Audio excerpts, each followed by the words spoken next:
বিশ্বকাপে হতাশাজনক পারফরমেন্স করেছে পর্তুগাল। শেষ 16 থেকেই বিদায় নিয়েছে ক্রিস্টিয়ানো রোনাল্ডোর দল।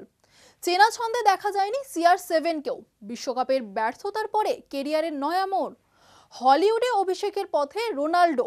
ফুটবলের সাফল্যের পরে এবারে বড় পদক্ষেপ নিলেন ক্রিস্টিয়ানো রোনাল্ডো। বিশ্বকাপে একেবারেই হতাশাজনক পারফরমেন্স করেছে পর্তুগাল। শেষ 16 থেকে বিদায় নিয়েছে ক্রিস্টিয়ানো রোনাল্ডোর দল। চেনা ছন্দে দেখা যায়নি CR7-কেও। এবার কেরিয়ার নিয়ে বড় পদক্ষেপ নিলেন তিনি। মাঠের বাইরে নতুন অধ্যায় শুরু করতে চলেছেন রোনাল্ডো। ডে 1S নামে একটি নতুন টেলিভিশন ড্রামার অংশ হতে চলেছেন পর্তুগিজ তারকা ফুটবলার। এই সিরিজে অভিনয় করবেন রোনাল্ডো। এক্সিকিউটিভ প্রডিউসার হিসেবেও দায়িত্ব সামলাবেন তিনি।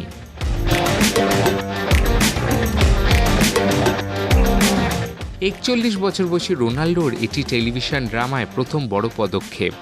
ডে 1 সিরিজটি এক প্রভাবশালী ফুটবল এজেন্টের গল্পের মাধ্যমে ব্রিটিশ ফুটবলের অন্দরমহলের নানান দিক তুলে ধরবে। এই নতুন উদ্যোগ নিয়ে মুখ খুলেছেন রোনাল্ডো নিজেই। তিনি বলেন, আমার জন্য খুবই রোমাঞ্চকর একটি অধ্যায় এটি। মাঠের বাইরে নতুন কাজের দিকে এগিয়ে যাওয়ার ক্ষেত্রে একটা গুরুত্বপূর্ণ পদক্ষেপ।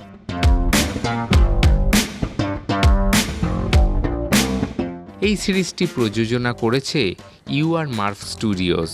চলতি বছরের শুরুতে হলিউডের জনপ্রিয় ডিরেক্টর ম্যাথিউ ভনের সঙ্গে যৌথভাবে এই প্রযোজনা সংস্থা গড়ে তুলেছিলেন রোনাল্ডো। এবার অভিনয়ের জগতে পা রাখতে চলেছেন তিনি নিজেই। ESPN-কে দেওয়া এক সাক্ষাৎকারে ম্যাথিউ ভন বলেন, ক্রিস্টিয়ানো রোনাল্ডো মাঠে এমন সব গল্প লিখেছে যা আমি কখনো তৈরি করতে পারতাম না। এবার ওর সঙ্গে সিনেমা এবং হাতে হাত মিলিয়ে নতুন কাজ করার অপেক্ষায় রয়েছি।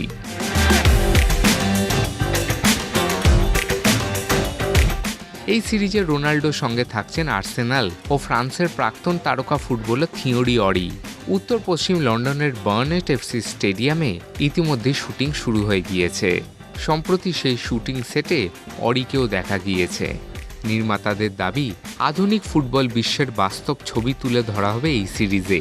বর্তমান বিশ্বের সবচেয়ে জনপ্রিয় ক্রীড়াবিদদের মধ্যে অন্যতম হলেন রোনাল্ডো। তাই তার এই পদক্ষেপ নিয়ে এখন জোর চর্চা চলছে ফুটবল মহলে।